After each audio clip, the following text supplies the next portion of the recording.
New ইয়র্কের Manhattan থেকে আপনাদের সঙ্গে আছে আমি খালেদ মহিউদ্দিন। একটু দেরিতে হলেও ঈদ মোবারক বলতে চাই। আজ আমরা যাকে সঙ্গে পেয়েছি তিনি বাংলাদেশের সাবেক প্রধানমন্ত্রী শেখ হাসিনা।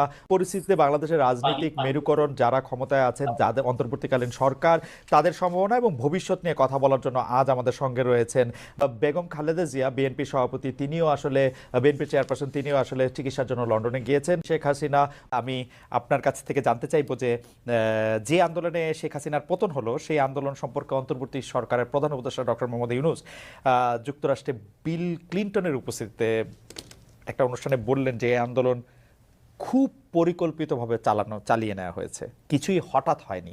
আমরা আপনার কাছে একটু জানতে চাইবো যে আপনার জ্ঞাতসারে কিংবা অজ্ঞাতে এই আন্দোলন কি শুরু থেকেই কোটার আড়ালে সরকার পতনের আন্দোলন ছিল? চক্রান্তটা শুরু হয়েছিল সেই 2022 সাল থেকেই। কিছুতে আমাকে ক্ষমতায় থাকতে দেবে না। আর বাংলাদেশ যখন উন্নত হয়ে গেছে, যারা এই সুদখোর ইউনূসের তো বহুদিনের লালায়িত স্বপ্ন, আর তার মদতদাতা আজকে এটা প্রমাণিত। সেই ইউএসএইডের টাকা আর আমেরিকার মদত, পাকিস্তানি আইএসআইয়ের মদত, জঙ্গি, সন্ত্রাসী, খুনি এরা এবং গ্রেনেড হামলাকারী, বিডিআরে আমাদের সেনা সদস্যদের হত্যাকারী, এরাই হচ্ছে তার শক্তির আধার। তাদেরকে নিয়েই তার পথ চলা, যা আজকে প্রমাণিত সত্য। এবং আমি আরেকটি খবর আপনাদের দিতে চাই। দুর্নীতি দমন কমিশনে ইউনূসের বিরুদ্ধে একটা মামলা হয়েছে। আর শ্রমিকদের অর্থ আত্মসাতের জন্য শ্রমিকদের করা মামলায় শ্রমিক আদালতে ইউনূস কিন্তু সাজাপ্রাপ্ত আসামি। সে কিন্তু একটা কনভিক্টেড আসামি এবং সে চক্রান্ত করে, সন্ত্রাস করে, জঙ্গিবাদকে সহায় করে এবং অপপ্রচার চালিয়ে সে ক্ষমতাটা দখল করেছে। ক্ষমতা দখল করার সাথে সাথে কী করেছে, সে তার আগে থেকেও প্রচেষ্টা ছিল। ইউনূস সেন্টার নামে একটা জায়গা, আপনারা জানেন, গ্রামীণ ব্যাংকের একটা সম্পত্তি 11,000 স্কোয়ার ফিট বিনা পয়সা নিয়ে সেখানে তার ইউনূস সেন্টার। এবং এটা হচ্ছে একেবারে যত রকমের চক্রান্তের জায়গা। ইউনূস ক্ষমতায় যেয়ে কিন্তু নিজে ওই জায়গায় তার যে লোকরা বসা, তাদেরকে দিয়ে সারা বাংলাদেশে সার্ভে করার নামে লোক নিয়োগ দিয়েছে। ঢাকা জেলার জন্য 40 জন, আর তাছাড়া সারা বাংলাদেশের জন্য তার প্রায় 80 থেকে 100 জনের টিম। বিভিন্ন জেলায় জেলায় তাদের দায়িত্ব, যেখানে সিটি কর্পোরেশন বা পৌরসভা আছে সেই জায়গার জন্য বেশি করে লোক নিয়োগ। এবং ইউনিয়ন পর্যায় পর্যন্ত সে লোক নিয়োগ দিয়েছে, যাদেরকে সে টাকা দেয়। তাদের হাতে মোবাইল ফোন, একদম স্মার্টফোন, তাদের হাতে কম্পিউটার এবং সমগ্র বাংলাদেশের সমস্ত তথ্য দিয়ে তারা পাঠায়। এই তথ্যগুলি সে সংগ্রহ করে যাচ্ছে, সেটা হচ্ছে আওয়ামী লীগের নেতারা কে বেশি জনপ্রিয়, অতীতে কে জনপ্রিয় ছিল বা এমপি ছিল বা চেয়ারম্যান ছিল বা কি ছিল, বা ভবিষ্যতে কে হবে আর বর্তমানেও কে আছে। এই সমস্ত তথ্যগুলি সংগ্রহ করা, বিত্তশালী সম্প্রদায় কাকে সমর্থন দেয়, আওয়ামী লীগকে দেয় না কাকে দেয়, তাদের তথ্য সংগ্রহ করা। এবং আওয়ামী লীগ, বিএনপি, জাতীয় পার্টি, জামাত কার কোথায় কি অবস্থা, ভোটের কি অবস্থা, এই সমস্ত তথ্য সংগ্রহ করার জন্য তার কিন্তু এজেন্ট নিয়োগ করা আছে। এছাড়া সে যে বিশাল গুন্ডা বাহিনী পালে, 1000 মোটর সাইকেল তাদেরকে দেওয়া হয়েছে এবং তাদের হাতে স্মার্টফোন এবং কয়েকটা মাদ্রাসা, কিছু ইউনিভার্সিটি, 35টা কলেজ ইউনিভার্সিটির কিছু ছেলে মেয়েকে সে টাকা দিয়ে পেলে পুষে রাখে এবং তাদেরকে দিয়ে যত অঘটনগুলি ঘটায়। এবং এটা যে তার একটা সেই মানে সূক্ষ্ম পরিকল্পনার ফসল, সেটা সে নিজেই বলে ফেলেছে বিল ক্লিনটনের অনুষ্ঠানে।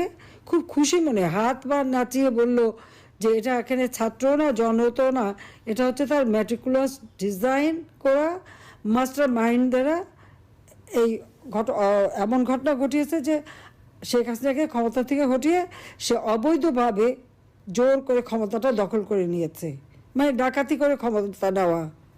এবং ক্ষমতা নেওয়ার পরে আওয়ামী লীগের উপরে যত রকমের অত্যাচার, আর এই অত্যাচারে আরও উৎসাহিত হয়ে বিএনপি আর জামাত তো আছেই। কারণ জামাতের কথা হচ্ছে আমরা যুদ্ধাপরাধীদের বিচার করেছি, যেখানে জিয়াউর রহমান যুদ্ধাপরাধীদের মন্ত্রী করেছিল, আর যারা সাজাপ্রাপ্ত আসামি তাদেরও ছেড়ে দিয়েছিল। গোলাম আজম পাকিস্তানি পাসপোর্ট নিয়ে পাকিস্তানে ছিল, তাকে আবার ফিরত এনেছিল। কাজে তাদের আমরা বিচার করেছি, কাজে সেই প্রতিশোধ দেবে।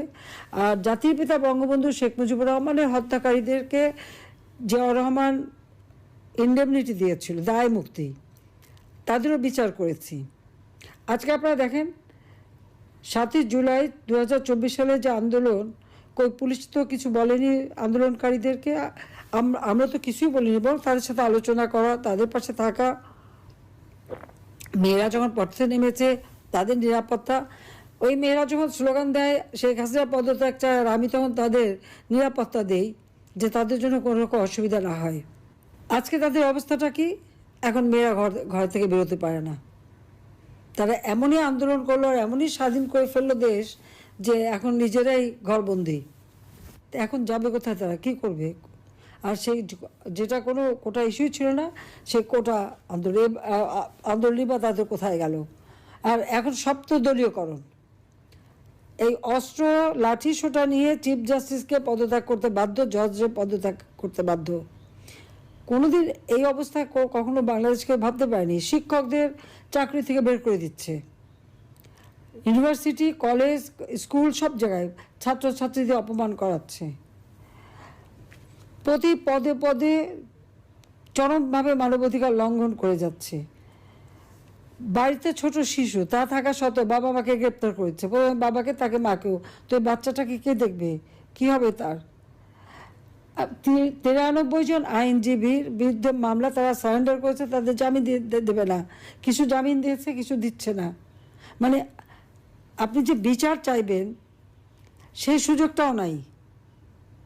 আইনজীবীদের এইভাবে গণহারে মামলা দেওয়া, গ্রেপ্তার করা, পৃথিবীর কোনো সভ্য দেশে এরকম ঘটনা ঘটে বলে আমার তো জানা নেই, আমি তো দেখিনি।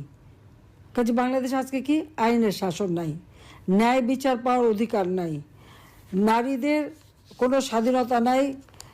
এবারে ঈদে শ্রমিকদের কান্নায় ভরা, 1100 ইন্ডাস্ট্রি বন্ধ, শ্রমিকদের কাজ পায় না।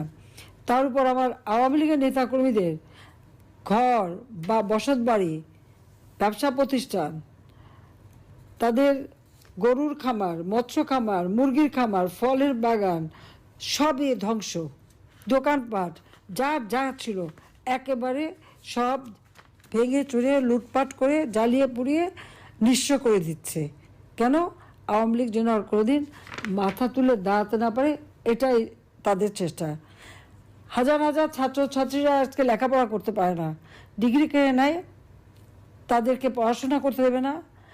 একটা মেয়ে পরীক্ষা দিতে গেল, তাকে কিভাবে লাঞ্ছিত করলো, তাকে যারা মারলো, চুল ধরে টেনে মাটিতে ফেললো, পুলিশ দাঁড়িয়ে থাকলো, সেনাবাহিনীর সদস্য দাঁড়িয়ে থাকলো, অপরাধীদের কিছুই বললো না, আর যে মার খেলো সে মেয়েটাকে ধরে নিয়ে জেলে পড়লো। এই পুলিশ, সেনাবাহিনী হোক, প্রশাসন হোক, জনগণের ট্যাক্সের টাকায় তারা বেতন পায়, আর তাদের সকলেরই আমি কিন্তু জীবন মান উন্নত করে দিয়েছি, বেতন ভাতা বাড়িয়ে দিয়েছি। কিন্তু এখন কি দেখলাম, তাদের কাছ থেকে জনগণ ন্যায় বিচার পেতে পারে না।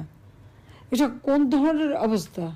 একটা ইউনিয়ন পর্যন্ত এজেন্ট লাগিয়ে দিয়ে হাজার হাজার টাকা কোটি টাকা খরচ করে ইউনুস এখন কীভাবে আওয়ামী লীগ, 14 দল, মুক্তিযোদ্ধা, তাদেরকে নিঃস্ব করে দেওয়া, তাদেরকে ধ্বংস করে দেওয়া, সেই চেষ্টাই করে যাচ্ছে।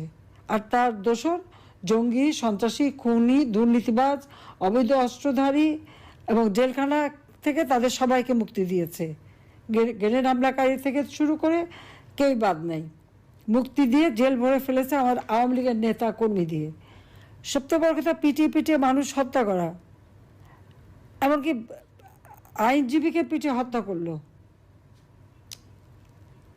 মাথা কোপানো, মানে বর্বরতা। পাকিস্তান আর্মি গুলি করে মানুষ মারত, আর এরা এমনই বর্বর যে পিটিয়ে হত্যা, এমনকি অন্তঃসত্ত্বা নারী পুলিশ কনস্টেবলকেও ছাড়েনি। আর আমাদের মেয়েদের উপরে ইফতার বন্টন করছে, তাকেও, তার উপরেও জুলুম, তাকেও মেরে পাতা ফাটিয়ে দিয়েছে এবং কয়েকটা সেলাই পড়েছে। তো এইভাবে অত্যাচার, নির্যাতন তারা চালিয়ে যাচ্ছে। আর মামলা দেওয়াতে তো আমার মনে হয় আমি এ পর্যন্ত যত হিসাব প্রায় 70,000 মামলা আর এজাহারভুক্ত আর অজ্ঞাতনামা ধরলে প্রায় 4-5 লাখ হবে আসামি করে দিয়েছে। কারণ আমার বিরুদ্ধেই তো কতগুলি মামলা, 288টা মামলা, তারপর আর একটা দিয়েছে রাষ্ট্রদ্রোহী মামলা। আমি ইউনিভার্সিটি জিজ্ঞেস করি রাষ্ট্রটা কার? আমার বাবা তার জীবনটা উৎসর্গ করেছে, আওয়ামী লীগের নেতাকর্মী তাদের জীবন উৎসর্গ করে এই দেশ স্বাধীন করেছে। আমি জনগণের নির্বাচিত প্রতিনিধি, জনগণ আমাকে ভোট দিয়েছে, পার্লামেন্ট পার্টিতে আমি ভোট পেয়েছি, সমর্থন পেয়ে সরকার গঠন করেছি। সংবিধান মোতাবেক আমার প্রধানমন্ত্রিত্ব হচ্ছে বৈধ সাংবিধানিক। আর ইউনূস এই জঙ্গি সন্ত্রাসী তাদেরকে নিয়ে সূক্ষ্ম পরিকল্পনা করে সন্ত্রাস করে সে ক্ষমতা দখল করেছে।